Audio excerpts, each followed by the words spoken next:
What's up, fellas? It's your boy Nacho, and today I just want to talk to you guys about why and how eccentric overload is superior for myofibrillar hypertrophy, okay? And for just overall muscle growth. And we're going to start from the beginning, okay? We're going to start when you get the signal, when you cause muscle damage through eccentric exercises, okay? What happens? You cause muscle damage eccentrically. Your body sends signals telling your body, hey, we need to grow, we need to fix this, okay? What happens? First of all, this tells your body that your body needs more ribosomes, okay? Ribosomes is where protein synthesis happens. These are like the factories of protein synthesis, okay? You cannot grow any more muscle if you don't have more ribosomes. You need more ribosomes to have more protein synthesis going on in your body, okay? So, this is what happens. You cause muscle damage, and then your body says, we need more protein. We need more protein to compensate for this damage that we put on ourselves. Okay, so the ribosomes, you get more ribosomes, which is called ribosomal biogenesis. Okay, that allows for more protein synthesis to happen. Then what happens is that you get an influx of satellite cells. You bring out the satellite cells out of quiescence, okay, out of, like, they're dormant, they're asleep pretty much. So you bring them out of quiescence, and then these satellite cells are gonna proliferate and differentiate into myoblasts and a whole bunch of other things, fibroblasts, all that kind of shit. And these myoblasts are gonna fuse with the muscle cells and expand the myonuclear domain size limit.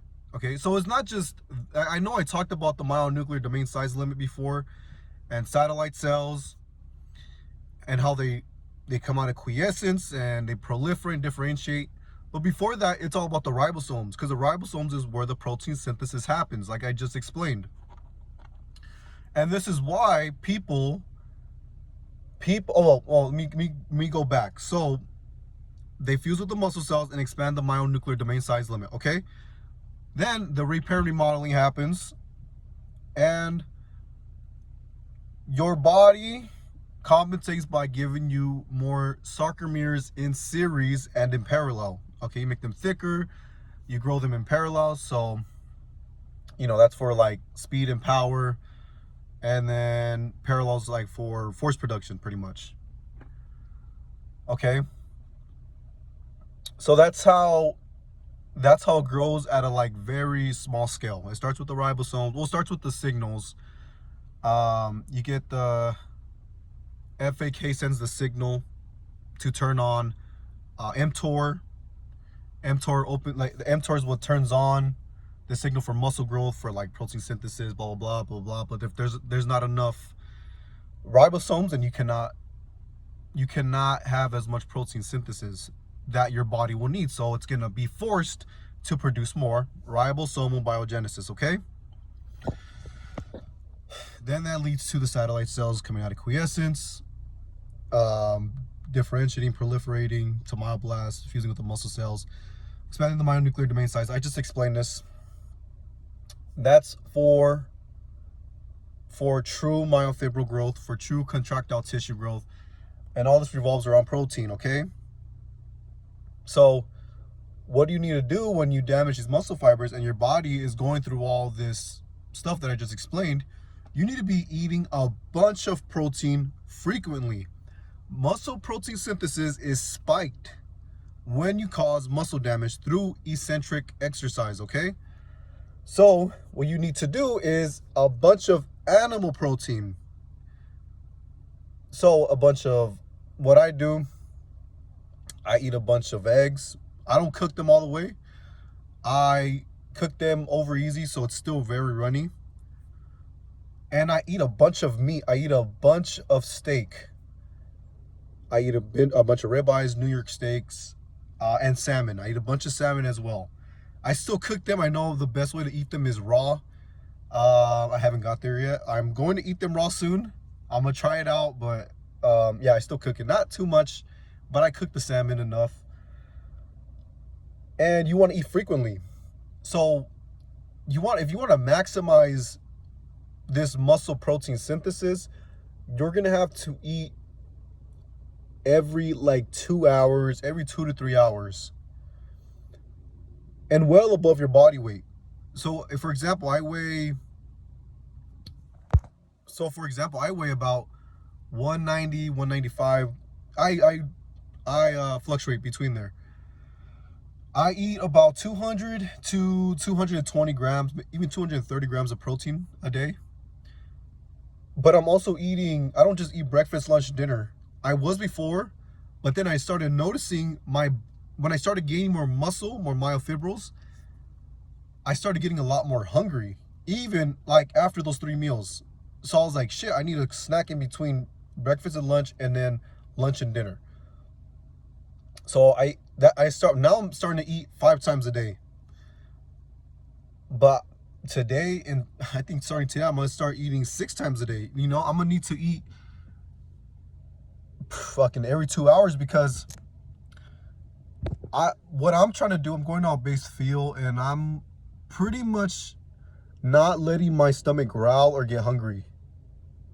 So I want to keep it elevated. I don't want the breakdown to happen, and so I'm eating as often as I can and as much as I can. Protein though. So that's when I've been switching my calories, okay? I want the majority of my calories, over 90%, to be coming from protein, animal protein, eggs, steak, salmon. Starting with some shrimp as well. I also eat some complex carbs, mainly potatoes. You know, you do want some glycogen in your muscles to make room for the sarcomeres to grow. I learned that from Genetic Beast, from T, my friend. I started doing that, and you know, it works a lot. So that's what I've been doing. But that's what you want to do if you want to maximize eccentric overload. You want to maximize this muscle damage that you're causing on yourself. You're gonna have a week to repair, 7 to 10 days. You want to be eating as much protein as you can, as frequently as you can, okay? And I seen a video of Milo Wolf, and he was talking about the natural limit. And he was saying the natural limit, it may come from the myonuclear domain theory. It may come from because we're not growing any more ribosomes. And it's like, it doesn't register in his head to think like, you know what? Maybe if I cause muscle damage through eccentric exercises, that all that would happen. I would get past the myonuclear domain size limit because of what I explained before, and I will gain ribosomal biogenesis. That's going to happen. So I will get more ribosomes in order to have more protein synthesis potential for further muscle growth. It doesn't register in his head. I just seen that video and I'm like, dude, like, are you lost? There's only one way to do this, but he hasn't figured out. He knows that eccentric exercise he says it's more potential for growth, but it's like in his mind, in the way he does eccentric exercises, it's frivolous, because you want to do heavy ass weight, like more than what you can handle concentrically. And if you guys have seen my shorts, you guys will see how I've been doing eccentric exercises, and it's all in the bottom range. It's all in the eccentric, a deep stretch with heavy ass weight that I can't even handle for a full concentric. That's how you will cause muscle damage, because if you don't do that, you're going to become adapted to these exercises, and you will not be causing muscle damage. You will be targeting your type 1 muscle fibers, because they're going to be protecting your type 2 muscle fibers from being damaged. And your body will compensate by giving you sarcoplasmic hypertrophy. So you want to literally force your body to grow with heavy ass weight. more than we can handle concentrically, and do it eccentrically for multiple sets and reps. I learned from my friend from Genetic Beast. He said he goes based off feel. So he will go based on if he really just can't lift anymore, and I'm going to start doing that. I was giving myself a number of sets, but I'm going to start doing where I go off base feel and just, if I can't just lift that shit no more, then I know my muscle is damaged, obviously. So yeah, that's pretty much it, guys. Just wanted to explain to you guys why it's just superior to everything. You just get straight to the point. It's a sniper. You get straight to the point. You grow your myofibrils. You cut all the fluff. It's efficient. It's just the best way, and you grow rapidly. If you guys have seen my progress, especially my back and stuff, like I'm getting stronger, I'm getting bigger, I'm getting everything, man. It just look more dense. That'll be it. I'll be training my cousin tonight, and I will post that video tonight or tomorrow morning. It's gonna be his leg day. We'll be doing some fucking eccentric squats, what you guys seen on my shorts, and some RDLs, calves. Bodybuilding deadlifts, some calves. It's gonna be a treat. You guys are gonna learn. He's getting stronger and everything. So I'll see you guys later. Peace.